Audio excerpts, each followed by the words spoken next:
Hi guys, welcome back to our channel. ఈ video వచ్చేసి Dasara last day morning అనమాట. అంటే ఇదైతే రుస్తుంబాద పటం. అమ్మవారికి పసుపు కుంకుమ చీర జాకెట్ అన్నీ ఇచ్చాము. ఇయర్ అయితే పసుపు పూలతో పసుపాడిచ్చాము. ఇక్కడైతే మా పిన్ని మా బుడ్డమ్మని ఎక్కించుకుని సెత్తిపట్టాల కోసం తిరిగేస్తుంది మొత్తం. ఇంకా అంతా అయిపోయిన తర్వాత ఈవినింగ్ 8:39 అట్లా అయ్యిద్ది. ఇంకా మా పక్క రోడ్లో అంటే మా సందు ఎడ్జెస్లో ఇంకో రోడ్డు ఉంటుంది. ఆ రోడ్డు కాడికి వచ్చి చూస్తే తీన్వారు ఫుల్గా మోగుతుంది. తీరా ఇటు వచ్చి చూస్తే తెలిసిన అన్నయ్య పటం కట్టారు. ఇంకా అక్కడి నుంచి వీడియో తీశాను. అంటే బాగా చిందేస్తుందని చెప్పని. అసలు ఇయర్ అయితే ఈ పటమనే కాదు, ఏ స్ట్రీట్ పటమైనా సరే అసలు సూపర్గా ఆడుతున్నాయి. ఇంకా అలా చూస్తూ కొంచెం సేపు అయితే అక్కడే ఉండిపోయాము. అంతా అయిపోయాక అమ్మవారు అయితే ఆడుకుంటూ వెళ్ళిపోతుంది. ఇంకా అంతా అయిపోయిన తర్వాత ఫ్రెష్ అయ్యి గుడికి అయితే దర్శనానికి వెళ్ళిపోయాము.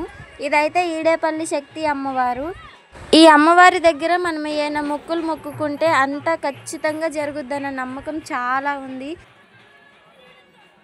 7 డేస్లో అయితే నిప్పులు గుండాలని అవ్వని పెడతారు.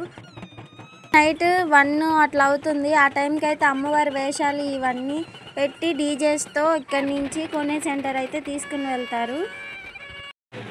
దర్శనానికి అయితే ఇక్కడ గజస్తంభానికి ముందు దండం పెట్టుకుంటున్నాము. దర్శనానికి అయితే క్యూలో ఉన్నాము. ఇక్కడ మేము క్యూలో ఉన్నప్పుడు వెనకాల నుంచి అయితే పటం వస్తుంది, చూపిస్తాను ఒక్క నిమిషం. ఈమెయితే శక్తి గుడి పెద్ద అమ్మవారు, ఫస్ట్ పటం ఇదే.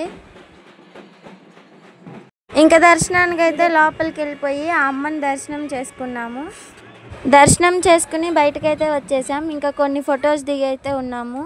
ఇదైతే జమ్మూ ముందు day night vlog. Jammu day morning vlog కూడా మన ఛానల్లో ఉంది, వెళ్ళి చూసేయండి. వీడియో నచ్చితే కనుక లైక్ చేసి షేర్ చేసి సబ్స్క్రైబ్ చేయండి. Thanks for watching.